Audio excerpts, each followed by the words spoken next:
Olá, boa tarde, boa noite, bom dia. Não sei qual horário que você poderá estar assistindo essa aula, mas eu desejo a vocês bons estudos. Pessoal, hoje nós iremos falar sobre roubo, artigo 157 do Código Penal. E sem mais delongas, na aula passada nós falamos sobre furto e todas as suas qualificadoras, bem como as suas majorantes, né? E todos os nuances aí sobre o furto, tá certo? E hoje, continuando os crimes contra o patrimônio, nós iremos falar sobre artigo 157, roubo.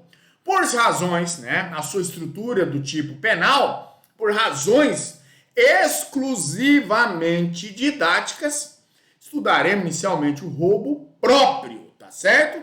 Os conceitos e regras inerentes e todas as modalidades do crime, tá certo? Após abordaremos as demais variantes desse delito e destacando os pontos específicos atinentes a cada uma delas. Roubo próprio, artigo 157, caput do Código Penal, o seu conceito diz assim: o roubo é classificado aí como complexo, né? Nesse contexto. E a fusão, ele é a fusão de dois outros delitos, né? O roubo é a soma dos crimes de furto e de lesão corporal, leve, artigo 155, mais o artigo 129 do Código Penal, caput, quando praticado com violência à pessoa. Essa pessoa, ele sendo própria ou imprópria, como verificaremos aqui. Ou então, de furto e de ameaça, artigo 155, mais artigo 157, se cometido com grupo de com emprego de grave ameaça, tá certo?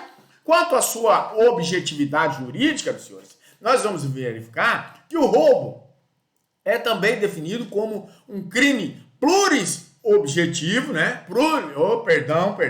Pluriofensivo, tá? Nesse contexto, afronta dois bens jurídicos. Quais deles? O patrimônio e a integridade física aqui, né? Se praticado com violência contra a pessoa. Ou então o patrimônio e essa liberdade individual quando cometido mediante essa grave ameaça. A junção de dois crimes contra o patrimônio, furto contra a pessoa, que eu já falei, né? Nesse contexto, primeiro o furto, que é o patrimônio, e contra a pessoa, que é essa lesão corporal ou ameaça.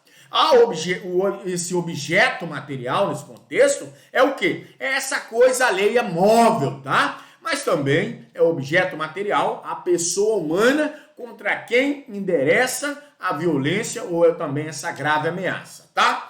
Quanto ao roubo, em princípio da insignificância, dando um apanhado aqui, saindo um pouco dessa janela, desse parênteses que nós estávamos caminhando, esse roubo, em princípio da insignificância ou da criminalidade da bagatela, nós vamos observar que é incompatível com o crime previsto no artigo 157 e fazendo um adendo aqui, nós vamos entender que o roubo é um crime complexo, ofensivo, que nós já vimos, não se esgota no ataque ao patrimônio da vítima, ele vai além, atingindo aí também a sua integridade física e a sua liberdade individual, pouco importa qual seja o valor dessa coisa aí subtraída. Exemplo, A fazendo uso de um revólver, aborda B em via pública, deserta apontando a arma de fogo ali para sua cabeça e exige que ela entregue o seu boné, avaliado em apenas R$5, né? Os males provocados à vítima e a segurança jurídica legitimam o quê? Essa persecução penal e é necessária a punição do criminoso automaticamente. A jurisprudência do Supremo Tribunal Federal é pacífica nesse entendimento que é inviável reconhecer a aplicabilidade desse princípio da insignificância para os crimes praticados até então com grave ameaça ou violência aqui. A jurisprudência consolidada pelo Supremo Tribunal Federal, tá certo?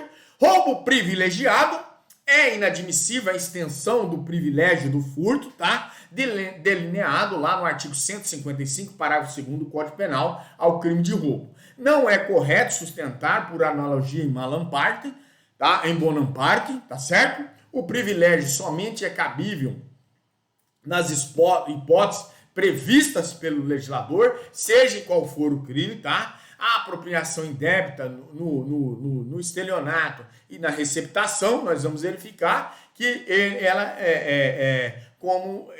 tem que estar prevista em lei. Além disso, a gravidade em abstrato do delito não se coaduna também com as benéficas do privilégio, tá? É irrelevante a eventual primariedade do agente e também o pequeno valor da coisa roubada, tá certo?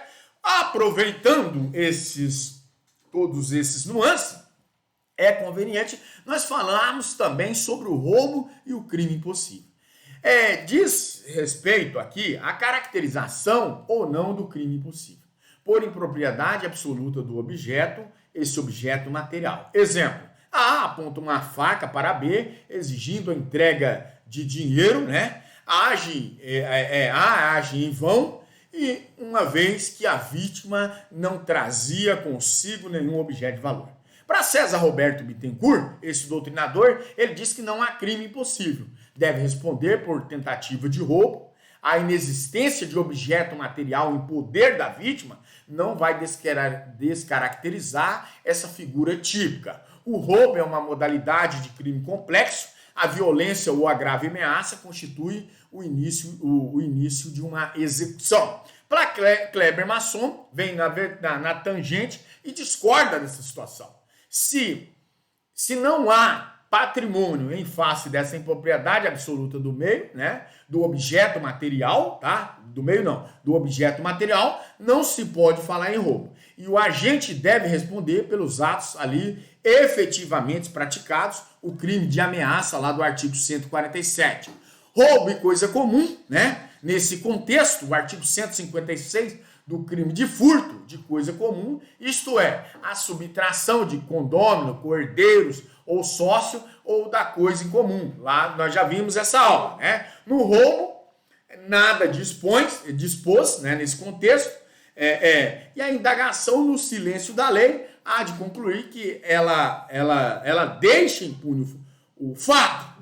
Né? A pergunta que se faz é essa. É evidente que não. O condômino, cordeiro ou sócio com emprego de violência e de grave ameaça, ou nesse contexto, subtrai coisa comum e responde por roubo nos moldes do artigo 157 do Código Penal. O fato não pode ficar impune de maneira nenhuma, porque a lei ela se torna inerte. Punir, deve-se punir essa espécie mais branda, deve assim também punir, se pune a espécie mais branda, também deve-se punir a espécie mais grave, tá certo?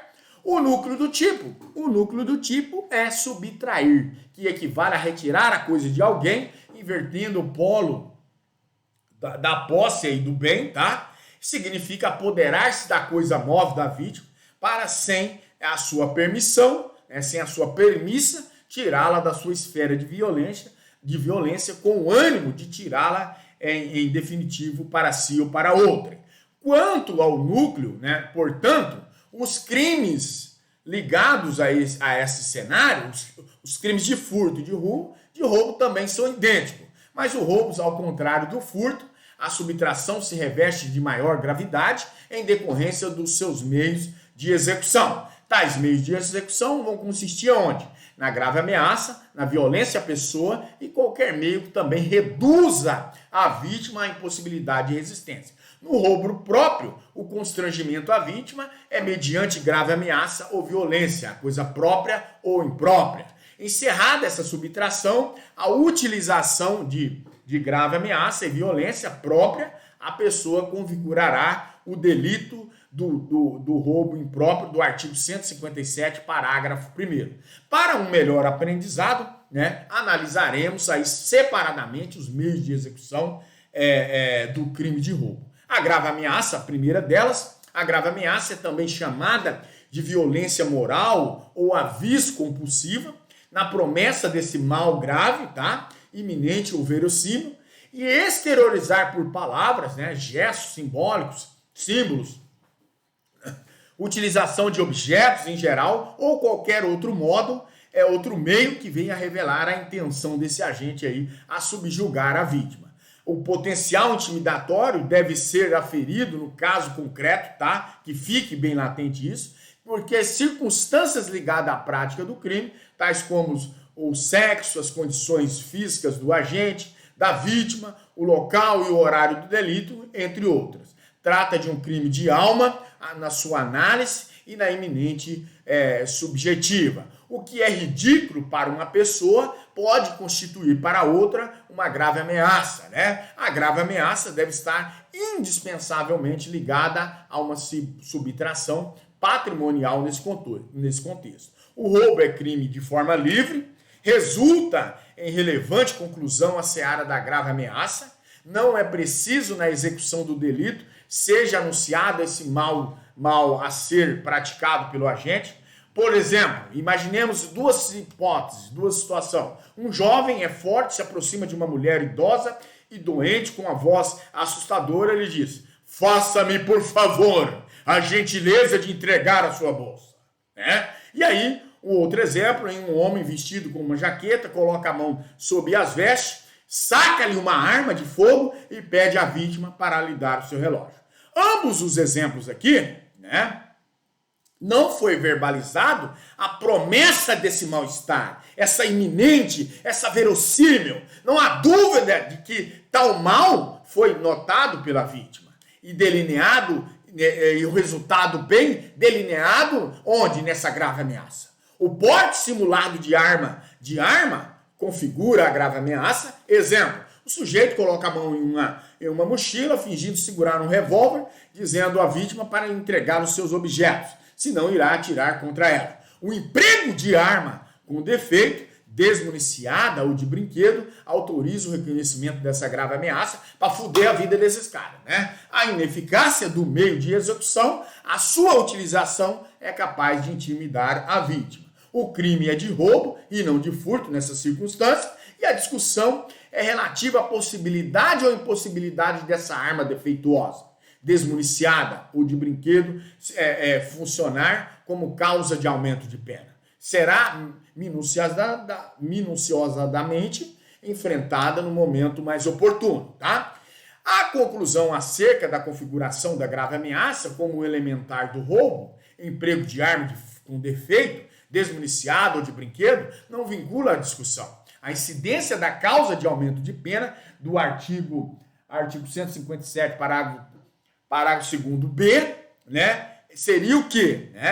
Nesse contexto. A grave ameaça quando os roubadores abordam repentinamente a vítima, gritando: trata-se de um assalto, e exigindo ali que lhe entregue os seus bens. A vítima, indiscutivelmente, sente-se amedrontada pelas circunstâncias da abordagem. Quanto à violência à pessoa, essa violência à pessoa é também denominada de violência própria, violência física, essa vis corporalis, nesse contexto, ou vis absoluta. O emprego de força física sobre a vítima mediante lesão corporal ou a vis de fato. Para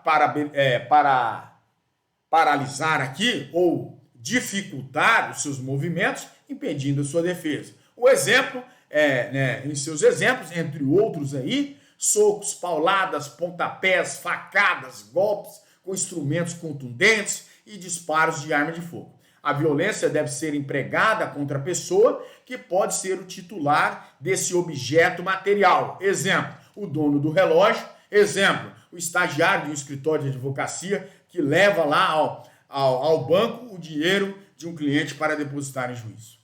Se, contudo, a violência atingir somente a coisa, nesse exemplo, e aí nós vamos ver que a destruição também de um cadeado para subtrair uma bicicleta, o delito será de furto qualificado nesse contexto, tá? Então, todos esses nuances nós temos que entender e pensarmos que todos essa subtração, mas causada com violência ou grave ameaça, caracteriza o crime de roubo. Divide-se também a violência indireta, indireta ou imediata, ou indireta ou mediata. Violência direta ou imediata é a exercida contra a pessoa de quem se quer subtrair os bens. Exemplo, A agride B para subtrair seu tênis. A violência indireta ou mediata é dirigida contra pessoas ligadas à vítima, a subtração por laços de parentesco ou de amizade aí nesse contexto, tá? Convém destacar, senhores, que essa violência indireta ou imediata assemelha também ao quê? A grave ameaça. Influi no estado, nesse estado anímico, né, da vítima, fazendo com que ela, por medo, insegurança ou receio também de ser agredida, se submete à conduta criminosa. Quanto à trombada, né, abrindo outro parênteses aqui, trombada ou subtração por arrebatamento, nós vamos ver que ocorre nas hipóteses em que o sujeito, após escolher a sua vítima, normalmente incauta e indefesa, parte em direção, né,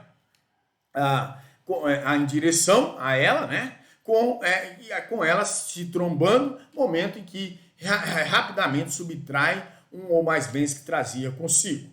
Para Guilherme de Souza Nutti, ele sustenta que qualquer tipo de violência incidente sobre uma pessoa com a finalidade de levar os seus pertences configura o roubo, e não um simples furto. O tipo penal aqui do furto é bem claro, prevendo uma conduta livre de qualquer violência, enquanto o tipo do roubo inclui tal figura. Dizer que um singelo empurrão no ofendido não é suficiente para concretizar também a violência exigida aí pelo tipo penal de roubo.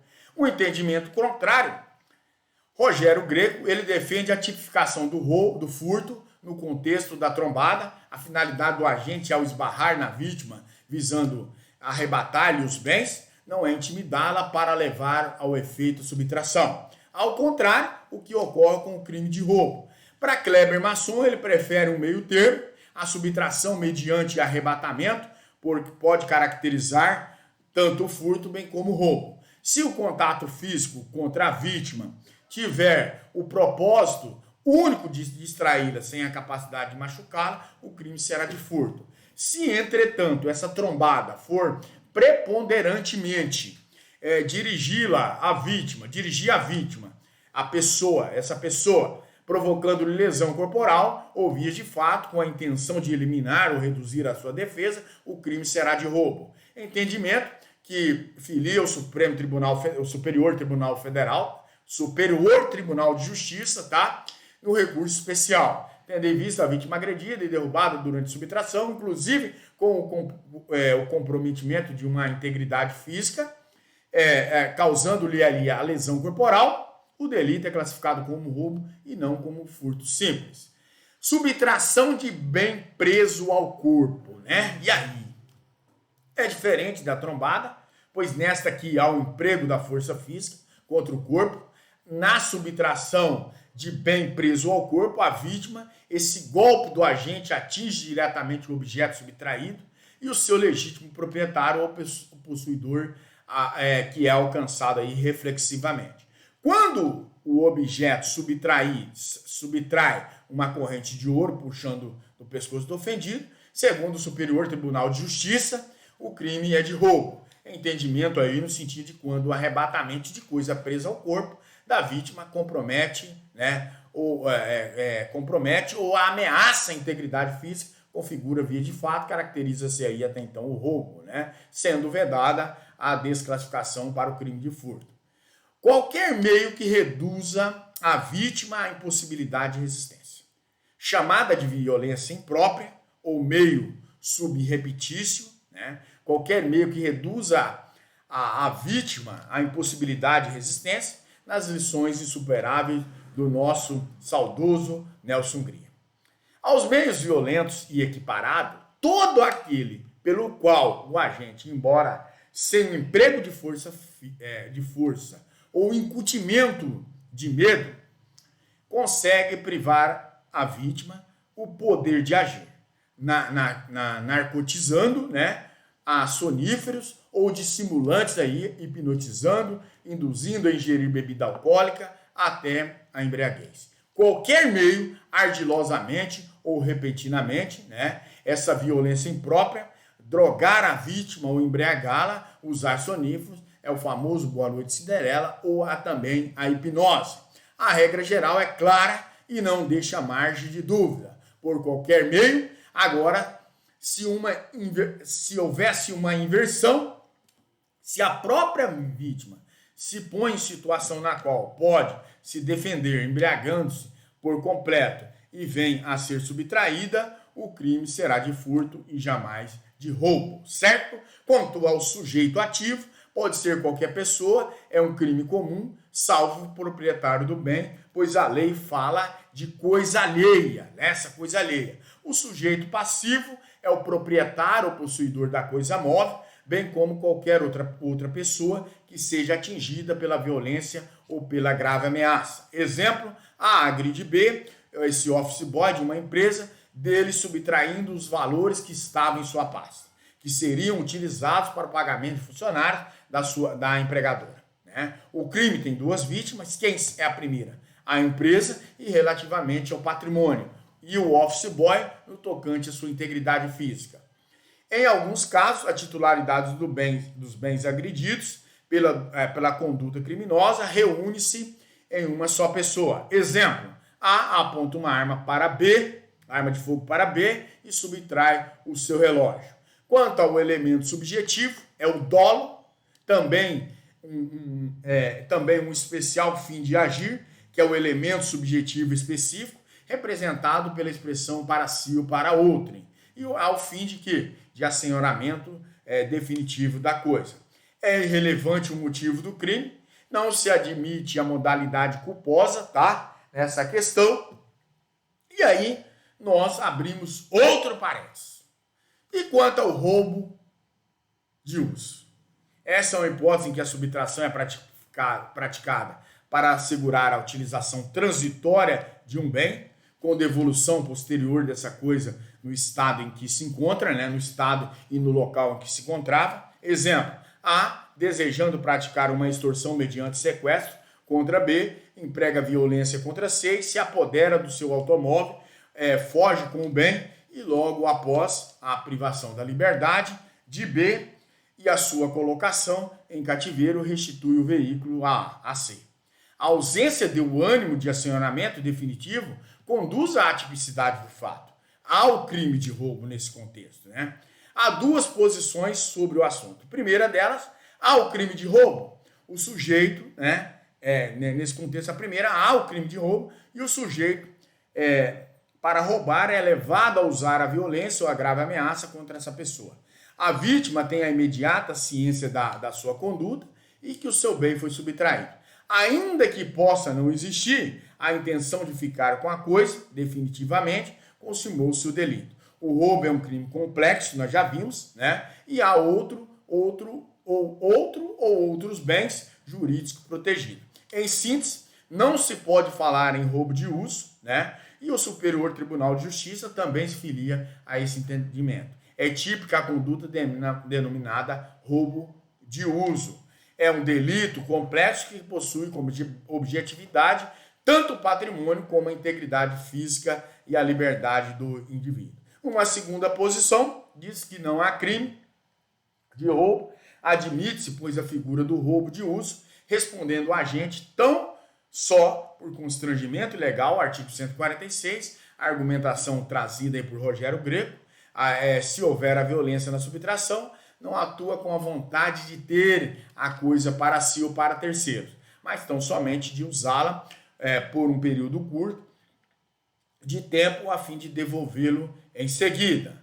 De fato, não há crime em face da exclusão da ilicitude. O fato é típico, mas lícito, quando o sujeito pratica o fato nesse contexto para salvar de perigo atual que não provocou por sua vontade e nem podia, por outro modo, evitar o direito próprio alheio. Exemplo, percebendo que sua filha, de pequena idade, sofre um ataque de convulsão em vias públicas e aí ele rouba o automóvel de uma idosa para levá-la a infante ao hospital. Depois do atendimento médico, aciona a polícia com o propósito de restituir o bem à sua proprietária. Quanto aos crimes contra a segurança nacional, se o roubo é praticado por inconformismo político ou para a obtenção de fundos destinados à manutenção, né, dessa organização política clandestina, ou subversivas, incide o crime tipificado no artigo 20 da Lei 7.770 de 1983, crimes contra a segurança nacional. Consumação, a consumação, o momento consumativo do crime de roubo, tem suscitado grandes debates em sede doutrinária e jurisprudencial e duas posições, com precisão. Primeira, o roubo se consuma quando a coisa alheia, móvel, subtraída, sai da esfera de vigilância da vítima e o agente obtém sua livre disponibilidade, ainda que por breve período. O roubo próprio depende de 4 etapas, quais? Emprego de violência à pessoa, apoderamento da coisa, né? Esse emprego de violência à pessoa, ele tanto própria como própria, ou grave ameaça, né? Apoderamento da coisa, retirada do bem da esfera de vigilância da vítima, a livre disponibilidade do bem do agente, ainda que por breve período.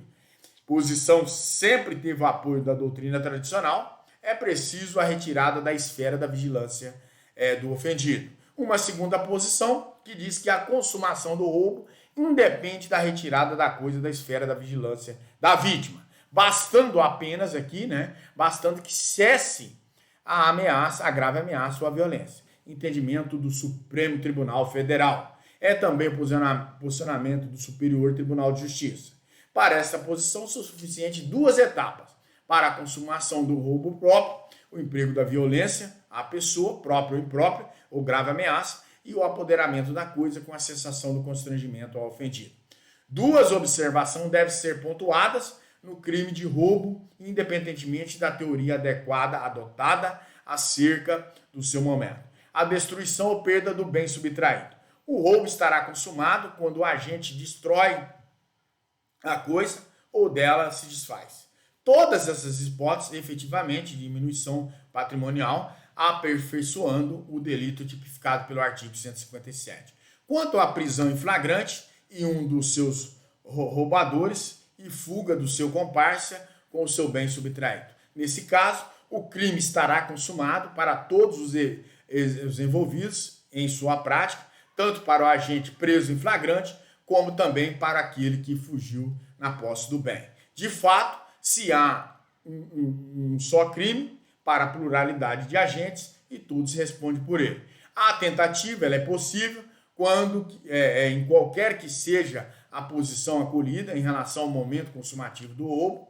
A ação penal ela é pública e incondicionada em todas as modalidades do roubo, no próprio, no impróprio, no circunstanciado, no agravado e qualificado, tá? Quanto ao roubo e concurso de crimes, várias situações envolvendo concurso de crimes de roubo, né? Por exemplo, se o ladrão ele utiliza a grave ameaça ou a violência, seja ela própria ou imprópria, simultaneamente contra 2 ou mais pessoas, mas ele subtrai os pertences apenas de uma delas. Responderá por um só crime de roubo. Tá? Nada obstante, o crime complexo, a relação ao patrimônio e outras quanto ao constrangimento.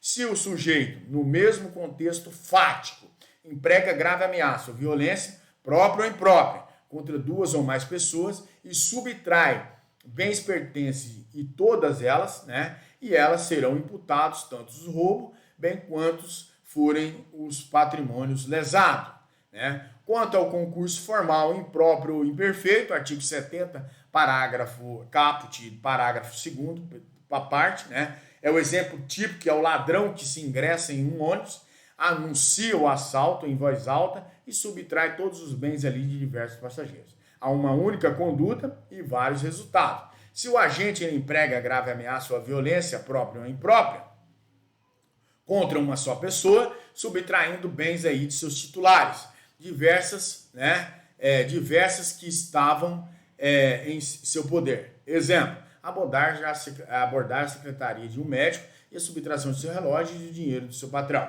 Dele, né, ele deve responder por vários crimes de roubo em concurso formal, formal impróprio ou imperfeito, e aplicável a regra quando o ladrão sabe que atinge o patrimônio diverso. Tá certo? Roubo impróprio. Roubo impróprio. Isso aí nós vimos as primeiras nuances e todas as sistemáticas sobre o roubo próprio. E agora, senhores, passaremos a falar sobre o roubo impróprio, artigo 157, parágrafo 1º do Código Penal. Artigo 157, parágrafo 1º do Código. Roubo impróprio, artigo 157, parágrafo 1º do Código Penal. Estabelece o artigo 157, parágrafo 1º, na mesma pena incorre quem, logo depois de subtraída a coisa, emprega violência contra a pessoa ou grave ameaça, a fim de assegurar a impunidade do crime ou a detenção da coisa para si ou para terceiros. O roubo impróprio é também chamado de roubo por aproximação, classificado como roubo simples, tá? A reclusão, ela é de 4 a 10 anos e também multa. Diferenças com o roubo próprio. Duas modalidades, o roubo simples e o roubo próprio e roubo impróprio. Os meios de execução é a grave ameaça, a violência que nós já vimos, né? A pessoa, reduzido a vítima à impossibilidade de resistência, que seria essa, reduzir a vítima à impossibilidade de violência, é essa violência imprópria. E a violência à pessoa é a violência própria. O roubo impróprio não admite a violência imprópria por ausência de previsão legal. O Código Penal ele elegeu os meios de execução somente a violência contra a pessoa, né, que é essa violência própria, e a grave ameaça. O roubo próprio é compatível com a violência própria e com a violência imprópria. O roubo impróprio apenas se coaduna com a violência própria. Esqueceu o legislador de elencar a violência imprópria como meio para a prática do roubo impróprio. Inaceitável também aqui, porque ele esqueceu a analogia em Malam Partem. Momento de emprego do meio de execução. No roubo próprio, a grave ameaça ou a violência própria ou imprópria é empregada antes e durante a subtração, pois consiste nos meios idôneos para que o sujeito possa concretizá-la. Exemplo, A, ele aponta uma arma de fogo para B e, ameaçando-a de morte, determina a entrega de sua carteira. No roubo impróprio, a grave ameaça e a violência à pessoa própria é utilizada posteriormente à subtração. E aí, cumpre destacar que no roubo impróprio, a violência à pessoa e a grave ameaça é utilizada após a subtração do bem, mas imediatamente antes da consumação do furto, né? Pois, em caso contrário, estaria configurado um crime de furto consumado em concurso material com lesão corporal do Código Penal, né? Ou a ameaça do artigo 147. A finalidade do meio de execução no roubo próprio, a grave ameaça ou essa violência à pessoa, própria ou imprópria, é utilizada para alcançar a subtração do bem. No roubo impróprio, por seu turno, essa violência à pessoa própria ou essa grave ameaça é empregada para assegurar o quê? A impunidade do crime ou a detenção dessa coisa. Quanto às características do roubo impróprio, as principais características do roubo impróprio é o quê? Só é possível essa caracterização do roubo impróprio quando o sujeito já se apoderou de algum bem da vítima. E aí o tipo penal exige o quê? Expressamente a utilização da violência ou da grave ameaça, logo depois da subtração da coisa. Daí resulta que o agente surpreendido, antes de haver realizado essa subtração, praticar a violência ou essa grave ameaça, não para assegurar a posse da coisa, mas para fugir livremente, não deve responder por tentativa de roubo, mas por furto em concurso, né, com o possível delito caracterizado aí pela aludida violência ou grave ameaça. A violência à pessoa própria ou a grave ameaça deve ter sido utilizada logo depois da subtração da coisa e a lei reclama uma condição temporal, prolongando entre a subtração do bem e esse constrangimento à vítima. Logo depois significa em seguida, em ato contínuo, imediatamente após, sem intervalo, depois de consumado, o delito está perfeito e acabado e não mais se submete no campo da tipicidade a qualquer tipo de modificação. A configuração do roubo impróprio, ela depende da finalidade do agente no tocante ao emprego da violência à pessoa própria ou à grave ameaça.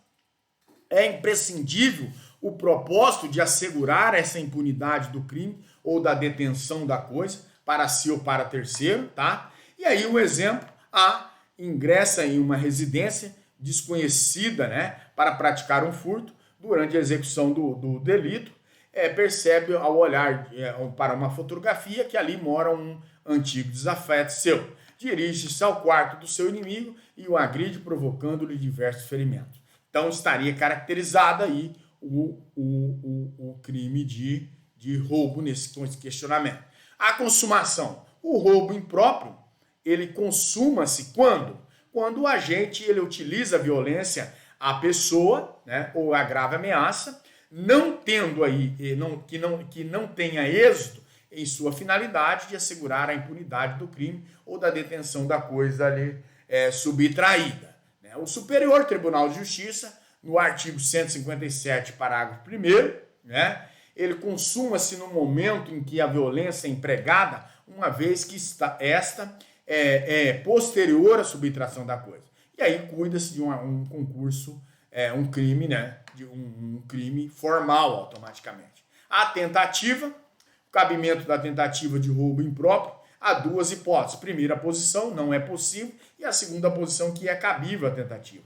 É o entendimento, a primeira da primeira posição, entendimento dominante na sede doutrinária, e também já decidiu o Superior Tribunal de Justiça nesse sentido, e o parágrafo 1º do artigo 157 do Código Penal consuma-se no momento em que, após o agente tornar-se possuidor da coisa, a violência é empregada, não se admitindo, pois, a tentativa. É cabível, nessa segunda posição, é cabível a tentativa, esse conato, nas hipóteses em que o sujeito, depois da subtração da coisa, ele tenta empregar violência à pessoa ou a grave ameaça para assegurar a impunidade do crime ou a detenção da coisa, mas não consegue fazê-lo por circunstâncias alheias à sua vontade. Roubo circunstanciado ou agravado, artigo 152, parágrafo 2º do Código Penal, né? O parágrafo 2º do artigo 157, as alterações promovidas aí pela Lei 9.426 de 1996 arrola 5 causas de aumento de pena, de 1/3 a 1/2, até a metade, aplicáveis ao roubo e ao roubo impróprio. Não se aplicam, por igual motivo, as modalidades de roubo qualificado delineadas pelo parágrafo 3º. Cumpre destacar aqui que as circunstâncias previstas no parágrafo 3º do artigo 157 do Código Penal têm a natureza jurídica de causas de aumento de pena e a reprimenda em quantidade variável e incidem na terceira e derradeira etapa aí da dosimetria da pena privativa de liberdade. O roubo qualificado com precisão técnica encontra-se no parágrafo 3º, né, do artigo 157 do Código Penal, qualifica-se pela lesão corporal de natureza grave ou também pela morte, denominada nessa última hipótese aí de latrocínio. E aí, eu abro um parêntese, que foi revogado, mas eu irei falar que nós iremos aproveitar a metade desse conteúdo aqui, tá? Se a violência ou grave ameaça é exercido com emprego de arma, isso aqui foi revogado, tá? O inciso 1º, tá aqui no Código Penal, né, artigo 157, inciso 1º, tá? Tá bem grandão aqui, ó, revogado pela Lei 13.654 de 2018, mas eu irei falar dele assim mesmo. Antigamente, o aumento de pena se justificava por 2 motivos. O maior risco à integridade e também à vida do ofendido e a outras pessoas. A facilitação na execução do crime, uma vez que o emprego aí, né, o emprego de arma acarretava uma maior temor à vítima, reduzindo ou eliminando aí a sua possibilidade de defesa. O dispositivo legal reporta-se ao emprego de arma, não exige que se trate obrigatório da arma de fogo, né? A arma no direito penal pode ser própria ou também imprópria. A incidência de causa de aumento de pena aí prevista no parágrafo 2º, né? A arma própria é a que foi concebida para a finalidade precípua de ataque ou defesa para matar ou ferir. Exemplos: revólver, pistolas, espingardas, o que foi nesse contexto aí, tá? A arma imprópria é o objeto ou instrumento criado com a finalidade diversa. Exemplo: chaves de fenda, tacos de beisebol, tesouras, machados e etc. A arma branca ela pode ser, exemplo, um punhal, ou imprópria, exemplo, faca de cozinha, e também importa a exasperação da pena no crime de roubo. é imprescindível o emprego de arma. A redação legal ela é clara, ela exige o emprego de arma. Na hipótese, né, de porte simulado de arma, a arma não existe, ao aumento da pena é vedado, o agente não empregou não empregou arma nenhuma. Exemplo, A aborda B e durante todo o tempo fica com uma das mãos dentro de uma jaqueta, dando falsa impressão de que porta uma arma. Serviu para configurar a grave ameaça exigida pelo artigo 157, o crime é de roubo simples, afastando-se o furto. O porte simulado de arma não pode também servir no mesmo contexto fático para implicar o aumento de pena. Se o roubo é cometido em concurso de agentes e somente um deles se vale de arma, a causa de aumento da pena, lá do artigo 157, parágrafo 2º do Código Penal, se estende a todos os envolvidos, tá? Nessa empreitada criminosa, coautores, partícipes, e o artigo, conforme o que elenca o artigo 29, caput do Código Penal, tá certo?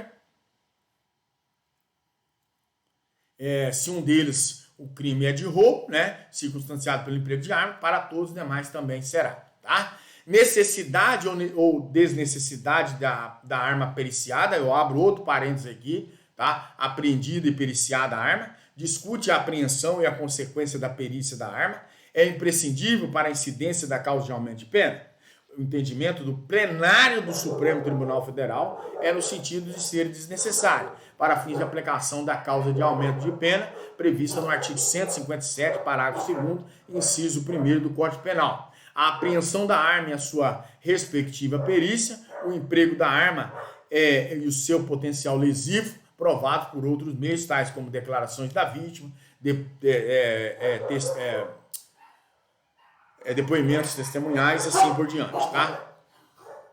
Arma com defeito ou arma desmuniciada. A arma com defeito é necessário diferenciar aqui duas situações, no caso concreto. Se o defeito acarretar a absoluta ineficácia da arma, a impossibilidade duradoura para o revólver efetuar disparo, não se aplica a causa de aumento de pena definida no artigo 157, parágrafo 2º, inciso 1º do Código Penal. Isso entendimento de juiz raso, juiz de piso, tá? Mas juiz das grandes, só lá, não é o entendimento do juiz de piso, juiz acó, tá? E sim juízes de cortes superiores, que aqui eles dão.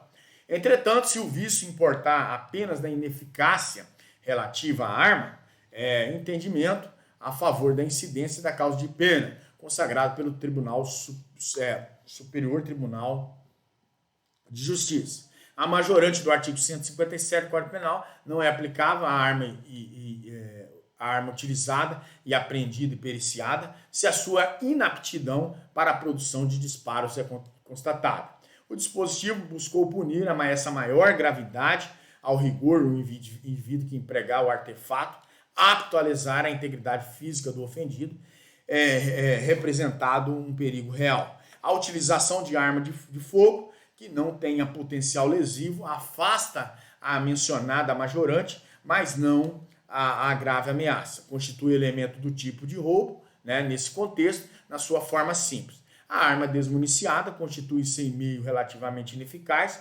pode nela inserir projéteis de qualquer tempo e efetuar disparo. A causa de aumento de pena, o Superior Tribunal de Justiça, ele diz que o armamento utilizado na empreitada criminosa é atestada a sua capacidade lesiva e incide a causa de aumento de pena, em especial lá do artigo 157.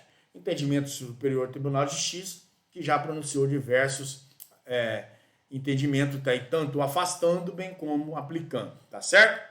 Arma de brinquedo ou de fantasia, né? O tema que provoca acaloradas discussões no direito penal o assunto era pacífico até 24 de 10 de 2001, na terceira sessão do Superior Tribunal de Justiça, decidiu cancelar a súmula 174. No crime de roubo, a intimidação feita com arma de brinquedo autoriza o aumento de pena. Essa pergunta a Marlete me fez, né, e agora estou respondendo a ela aqui, porque não era o momento oportuno lá quando nós falamos do furto. Então incide a causa do aumento de pena, e formaram duas posições acerca da possibilidade também dessa arma de brinquedo. Primeiro, a da teoria objetiva, né? O emprego da arma de brinquedo não autoriza o aumento da causa de pena.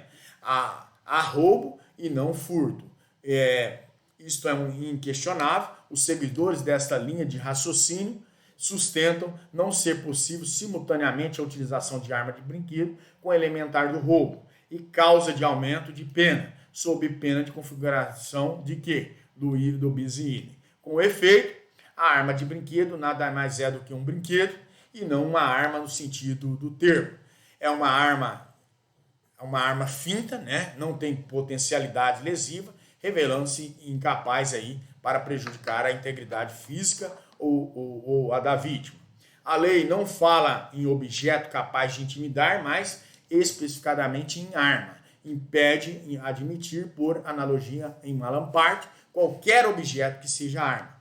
Se a causa de aumento de pena ela reclama o emprego de arma, é imprescindível, então, que o dolo do roubador consista precisamente no uso de algo que tenha também para ele seja uma arma, tá certo? O Supremo Tribunal Federal acolhe essa posição, entendimento também do Superior Tribunal de Justiça, tá certo?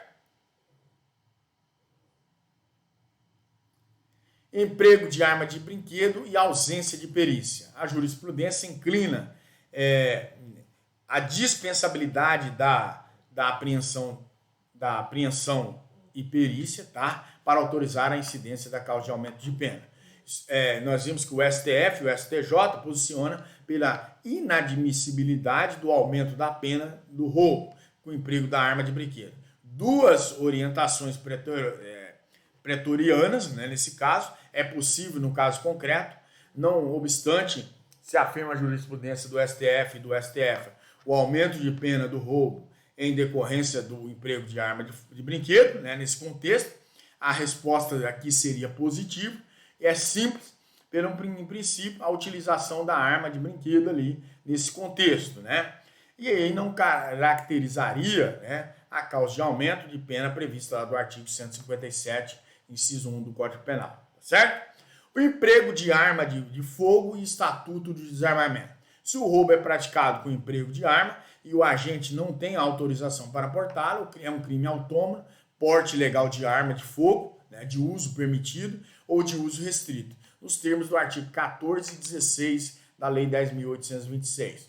Se há concurso de duas ou mais pessoas, inciso 2, é um tratamento legal aqui também, né, nesse contexto, que o inciso 2 se há concurso de duas ou mais pessoas. É um tratamento mais rigoroso aqui, repousa nesse sentido, né, facilitando, porque traz um maior grau de intimidade, facilitando a prática do delito. A pluralidade dos agentes acarreta na exasperação da pena. A causa de aumento é aplicável, ainda que um dos envolvidos seja inimputável ou também desconhecido. É suficiente para a acusação aqui provar somente um deles tenha sido identificado, tá certo? Quando uma pessoa maior e capaz comete o roubo em concurso com um menor de 18 anos, deve ser imputado 2 crimes, roubo circunstanciado e também a corrupção de menores do artigo 244b da Lei 8.069/90. Eu falo para os senhores que deem uma boa lida nesse conteúdo, nesse PDF, está recheado de material aí para vocês, não tenho que reclamar sobre o material, tá? Reclamo sobre as aulas, mas sobre material, não. Tem material, esse material é 10. Nesse contexto aí, tá? Beleza? Se a vítima está em serviço de transporte, inciso 3, tá? Inciso 3, agora nós estamos entrando. Depois de nós passarmos pelo inciso 2, se a vítima está no inciso 2, se há concurso de duas ou mais pessoas. Nós falamos, se a vítima está em serviço de transporte de valores, o agente conhece tal circunstância. Inciso 3. A finalidade desta causa aqui é o quê? Dessa causa de aumento? É a de conceder maior proteção às pessoas. Transporte de valores vai se excluindo aqui o proprietário dos bens, tá? Incide a majorante somente quando a vítima estiver trabalhando com transporte de valores alheios e não realizar o transporte particular de seus próprios pertences, tá bom?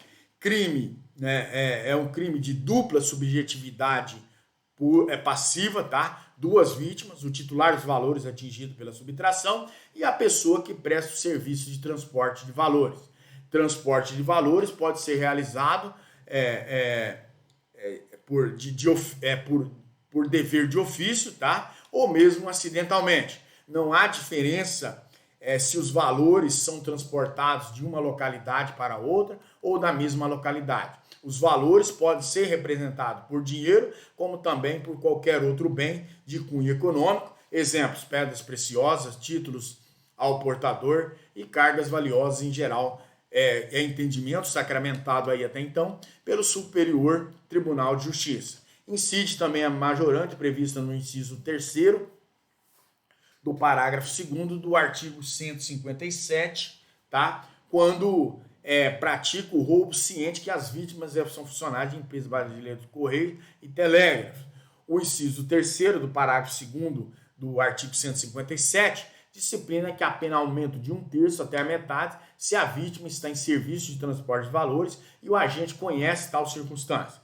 Considera-se que, na hipótese em análise, a grande quantidade de produtos de cosméticos subtraído, ela possui expressivo valor econômico e liquidez, já que podem ser facilmente negociados e convertidos em pecúnia. Incide a majorante pelo serviço de transporte de valores. É imprescindível para a aplicação da causa de aumento de pena a prévia ciência por parte do assaltante. O dolo do agente deve compreender ab início, né? Desde o início. Se a subtração for de veículo automotor que venha a ser transportado para outro estado ou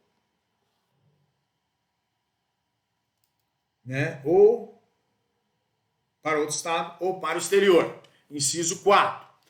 É uma causa de aumento de pena que é criada pela Lei 9.246 de 1996. Cuida-se de causa de aumento de pena que diz a respeito de um resultado posterior à subtração, consiste no transporte do veículo automotor para outro estado federativo ou para outro país. Fundamenta-se até então na maior dificuldade de recuperação do bem pela vítima, ultrapassagem dessa fronteira, né, seja com outro estado, seja para outro país.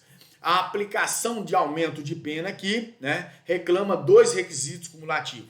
Subtração, né, deve ser de veículo automotor, essa é a subtração, e o veículo automotor deve ser transportado para outro estado ou para outro país, tá certo? Nesse contexto, essa causa de aumento aqui, nós vamos observar que ela vem com esse viés, né? A vítima está em serviço de valor.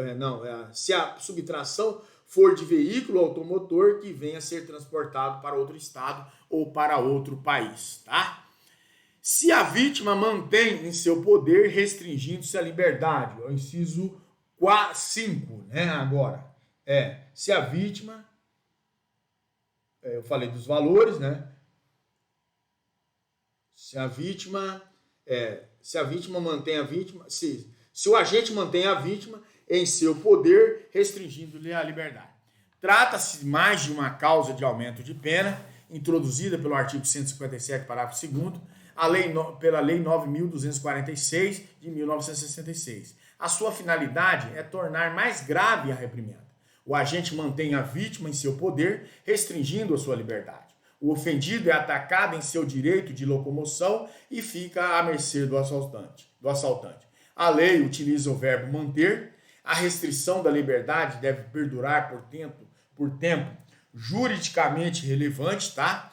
E aí, seja para segurar para si ou para outro produto, que seja para escapar ileso também da ação da autoridade policial. A manutenção da vítima, né, por curto espaço de tempo no interior do veículo, não consubstancia de que cogita o artigo 148 do Código Penal.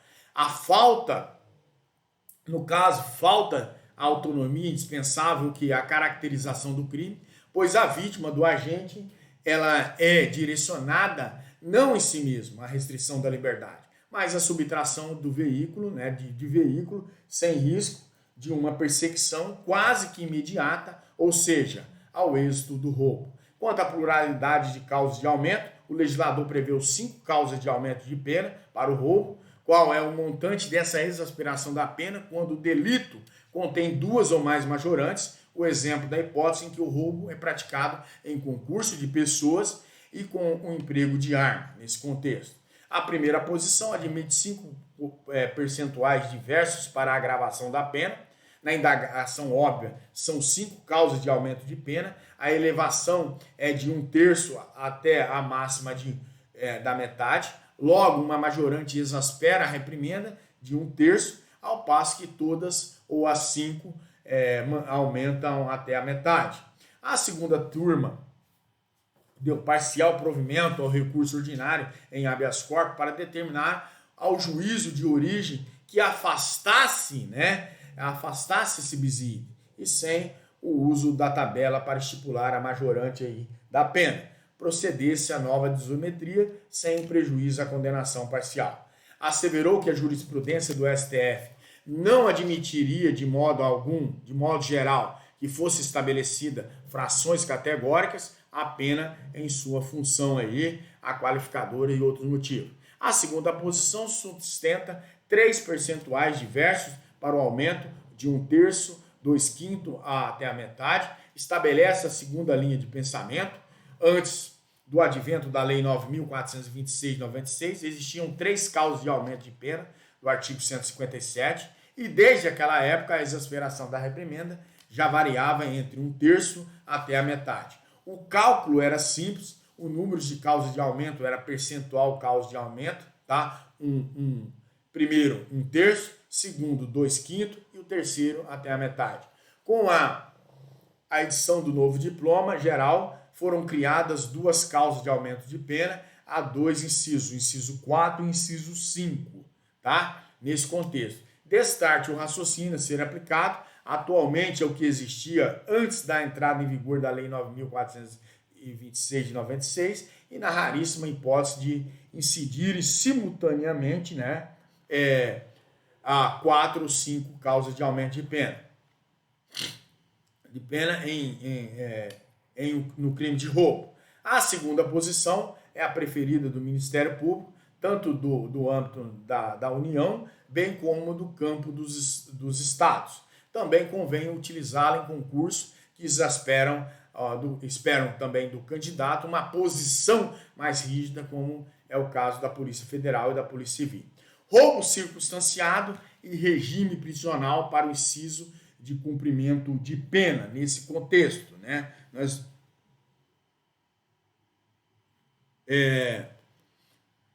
Nesse contexto, senhores, antes de entrar nisso aqui, nós vamos verificar que instalou-se no Brasil atualmente, a lamentável fenômeno da cultura da pena mínima.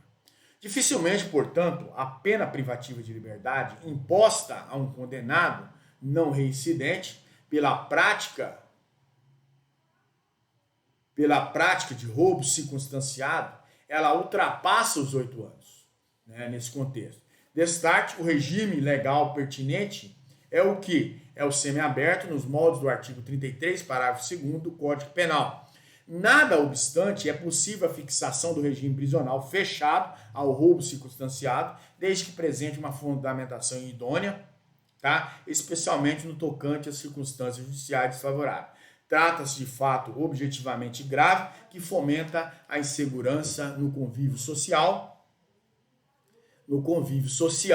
a exigir regimes mais rigorosos ante a personalidade inteiramente avessa e arredia dos preceitos éticos, jurídicos e dos seus responsáveis. O Superior Tribunal de Justiça entende que no roubo, em se tratando de pena superior a 4 anos de reclusão, sendo desfavoráveis às circunstâncias judiciais do artigo 159 do Código Penal, é apropriado o regime prisional fechado para o início do cumprimento dessa reprimenda. A regra é aplicar ao condenado primário o regime prisional correspondente à pena privativa de liberdade fixada.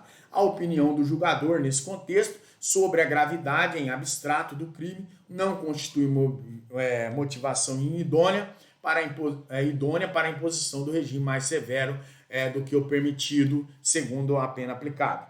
Quanto ao inciso 6º, se a subtração for de substâncias explosivas ou de acessórios que conjuntam isoladamente possibilitem a sua fabricação, montagem ou de emprego. A mesma aplicação se faz a do furto, como nós já estudamos, né? Seria o mesmo questionamento quando se aplicaria da forma como nós já vimos lá no furto quando estudamos.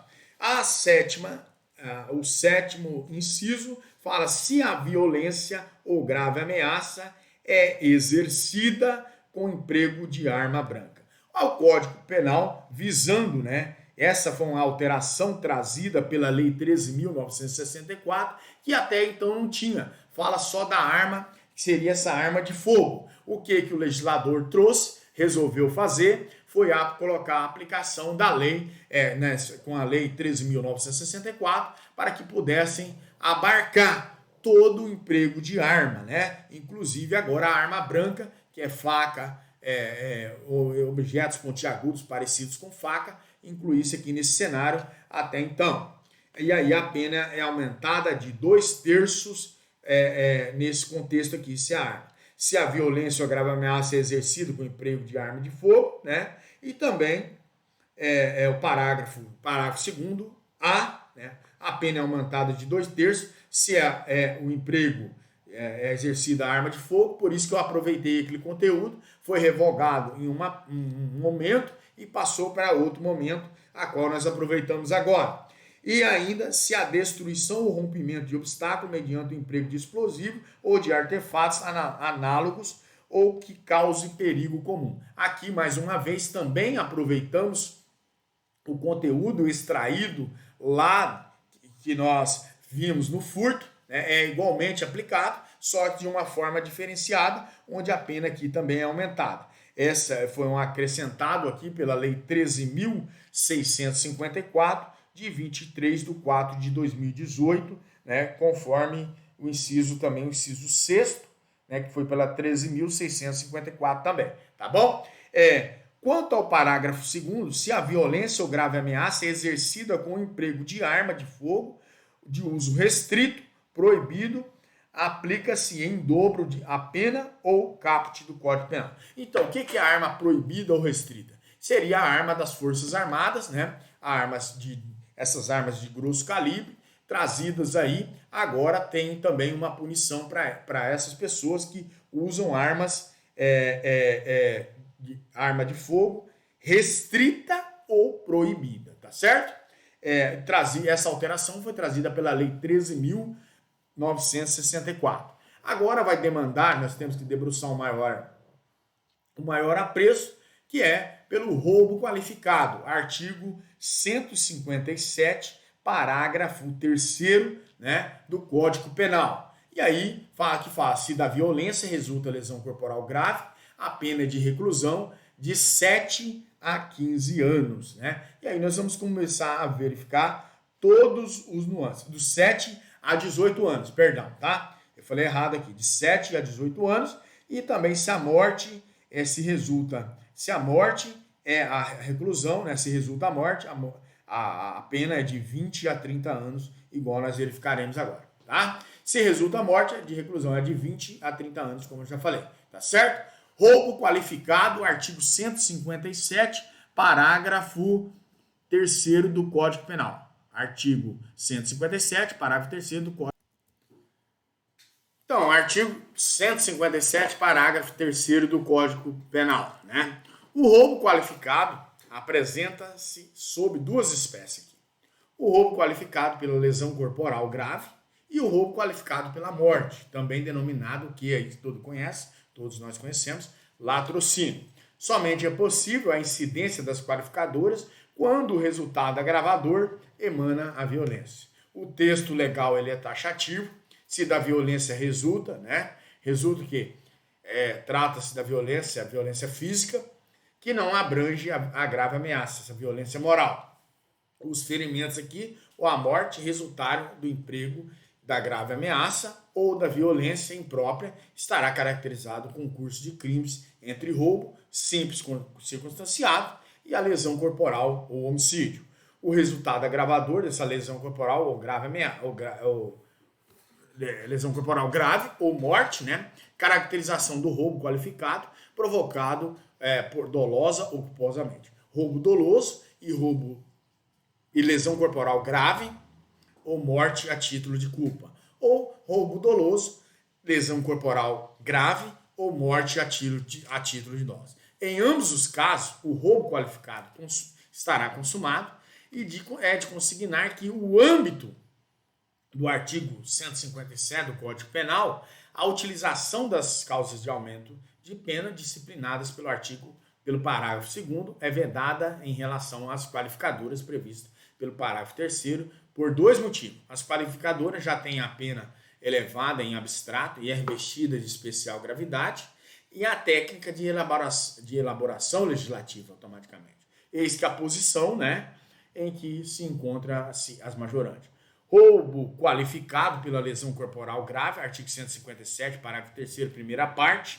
A lesão corporal grave, em sentido amplo, abrangente aí, a lesão corporal gravíssima, né? O resultado agravador pode ter sido suportado pela vítima dessa subtração ou por terceira pessoa. A lesão corporal leve é produzida em decorrência do roubo, não constitui a qualificadora. Tratando-se de crime qualificado pelo resultado, o roubo qualificado estará consumado, tá? Consumado com a produção da lesão corporal grave na vítima, nesse contexto, ainda que a subtração não se aperfeiçoe. A tentativa será possível unicamente quando o resultado agravador for desejado, tá? Nesse contexto, e aí pelo agente. E dizer também na hipótese de dolo, quando a lesão corporal grave. Não se admite o conato no tocante ao resultado agravador culposo. O roubo qualificado pela lesão corporal grave não é latrocínio, atributo aí reservado somente ao roubo seguido de morte. Não ingressa no rol dos crimes hediondos. O roubo qualificado pela morte ou latrocínio, artigo 157, parágrafo 3º do Código Penal, né, a parte final, a terminologia de caráter hediondo.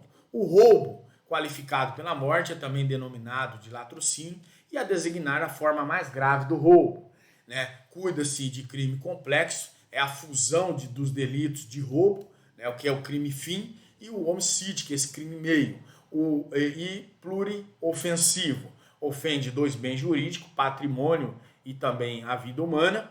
O nome latrocínio ele é legal e doutrinário, tá? Ou jurisprudencial, né? Essa terminologia tem um cunho estritamente científico e pretoriano, sem amparo legal. Historicamente, o termo latrocínio foi uma criação doutrinária, passou a ser empregada aí pelos magistrados. Conclui, portanto, que atualmente a palavra latrocínio possui supedâneo legal. Roubo seguido de morte ou latrocínio consumado ou tentado é crime hediondo. Hediondo, o delito é legalmente considerado hediondo quando a Lei 8.072/90, especificadamente pelo seu artigo 1º. A alocação e competência reina na doutrina o quê? Uma polêmica acerca da alocação adequada. Seria nos crimes contra o patrimônio ou seria nos crimes contra a pessoa? O latrocínio ofende o patrimônio alheio e a finalidade a afinidade com automaticamente com o homicídio. O legislador não preferiu inserir o latrocínio aos crimes, preferiu inseri-lo nos crimes contra o patrimônio, né, nesse contexto. E o bem jurídico de relevo à vida considera-se crime contra o patrimônio. Essa ofensa é o meio de essa violação, e há doutrinadores que discordem, mas eles se virem para lá e se satisfaçam com as suas angústias para lá, tá? Mas ele veio para cá, o legislador assim quis, e entendimento também consagrado aí no Supremo Tribunal Federal, tá? A competência para o processo e julgamento do latrocínio é onde? É o juiz singular e não do tribunal do júri, tá bom? Nesse contexto aqui, tá? Então, eles que se satisfaçam com as suas agrúrias, beleza? Características, né? Se tipifica o crime de latrocínio quando o contexto do roubo, a morte é produzida em razão do emprego da violência à pessoa, essa pessoa física. Essa violência ela precisa ter sido dolosamente durante o roubo, exige o emprego intencional dessa violência à pessoa, a qual se produz a morte dolosamente ou culposamente. Se, entretanto, a violência empregada contra a vítima que causa a morte for culposa, não se pode falar em latrocínio, mas em roubo, tá? Eu vou dar 2 exemplos. Primeiro, A aborda B, lhe aponta uma arma de fogo, desejando tão somente assustá-lo. A efetua um disparo na direção da vítima, não para acertá-lo, mas o cartucho ricocheteia em um muro e acaba atingindo B, matando a vítima aí. A violência foi dolosamente utilizada e a morte foi produzida a título de culpa. O crime é de latrocínio. Se ferra. Segundo exemplo, A, valendo-se de uma arma de fogo, aborda B em seu automóvel para roubá-lo. Sua conduta é percebida por policiais que passam a persegui-lo. Durante a fuga, A, agindo com imprudência, consiste na direção com excesso de velocidade, capota o veículo, dando resultado a morte de B. Não há latrocínio aqui, mas roubo circunstanciado pelo emprego de arma em concurso material com homicídio culposo. Tá certo? Nesse contexto. A consumação e tentativa, como o latrocínio é um crime complexo, envolve subtração, que é o roubo, e a morte, que é o homicídio, é possível que uma delas se aperfeiçoe à outra, né? Nesse contexto, se perguntaria? Não, tá? 2 hipóteses, A e B, não traz dificuldade nenhuma. Uma situação C, subtração tentada, morte consumada, latrocínio consumado. Tecnicamente, o correto seria tipificar a conduta como latrocínio tentado, conforme o entendimento na súmula 610, né, que diz o seguinte: há crime de latrocínio quando o homicídio se consuma ainda que não se realize o agente a subtração dos bens da vítima. A súmula se fundamenta em motivos de política criminal. A ideia está: roube, mas não mate, pois se matar, o latrocínio estará consumado.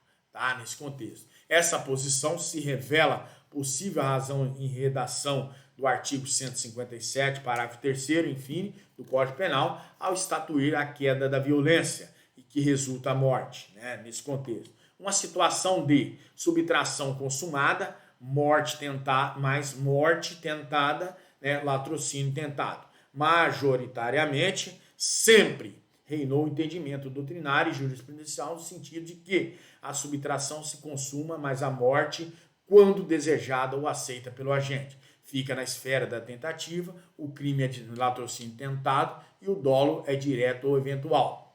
Jurisprudencialmente, né, o entendimento do STJ é no sentido de que o crime de latrocínio tentado se caracteriza independentemente de eventuais lesões sofridas pela vítima, bastando que o agente, no decorrer do roubo, tá, tenha agido com o desígnio de matá-lo. O Supremo Tribunal Federal já decidiu que não se pode falar em latrocínio tentado quando a morte não se consuma, ainda que o agente agisse em dolo direto e eventual no tocante à conduta de eliminar a vida alheia, tá? Nesse contexto.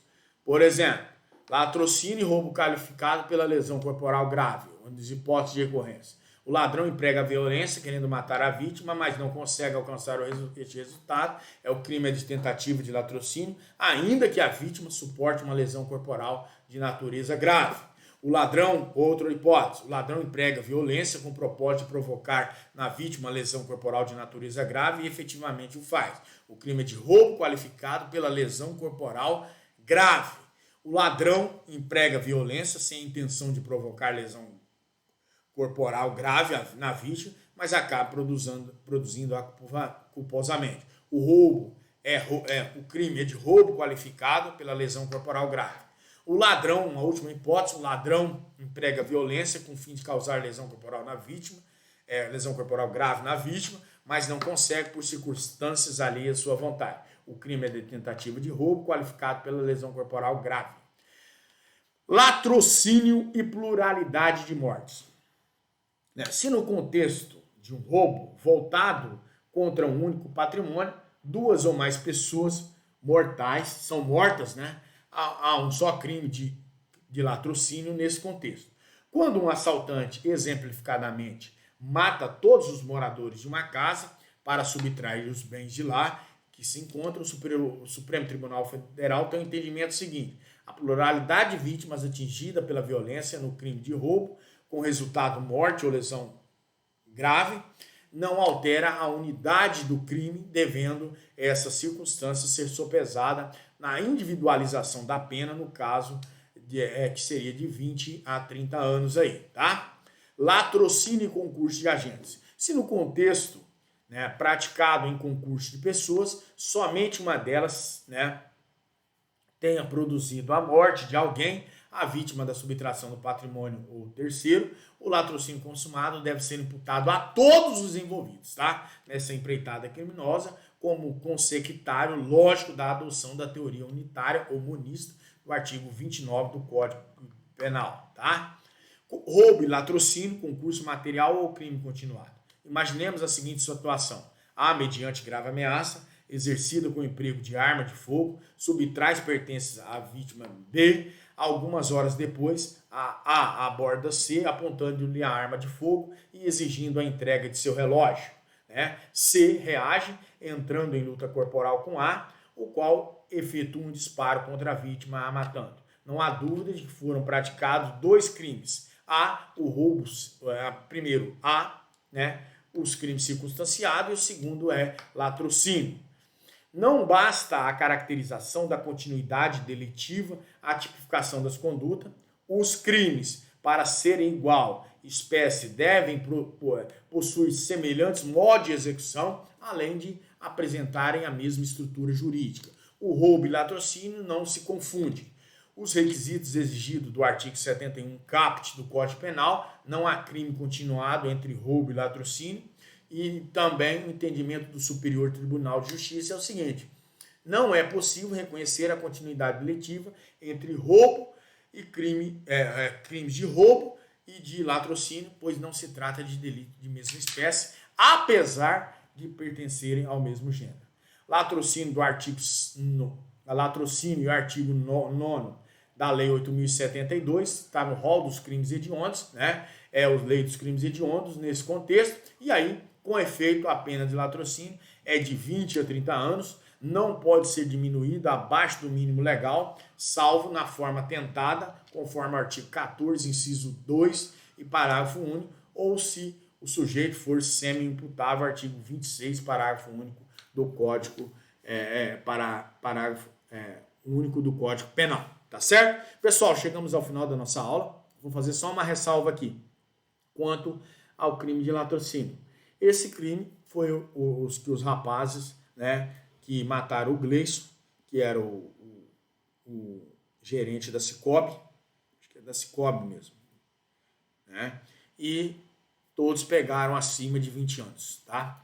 O meu, que era o modelo, pegou 20 anos, o restante chegou pessoas no mesmo grupo que pegou 23 anos e pouquinho, tá? Que foi o Ronaldo Demônio, não sei das quantas, e aí pegou 23 anos e pouquinho, tá bom? O menor foi abarcado pelo UECA, e os outros, um pegou 22 anos, e o meu cliente pegou 20 anos, ficamos na mínima, tá bom? Que é do 20 anos, que é os 20 anos, tá certo? Pessoal, cheguei ao final dessa aula, foi bem exaustiva, tá? Tô bem cansadão, não teremos a nossa webconferência hoje, por motivos óbvios, que essa aula são 6 horas e 25 minutos, onde eu lançarei essa aula no sistema agora. Então, não vai dar tempo dos senhores assistirem, e aí na próxima aula fazemos uma webconferência sobre esse tema e também sobre o tema de extorsão, tá? Extorsão do artigo 158, né? 158 do Código Penal. Até mais, nos veremos na próxima aula.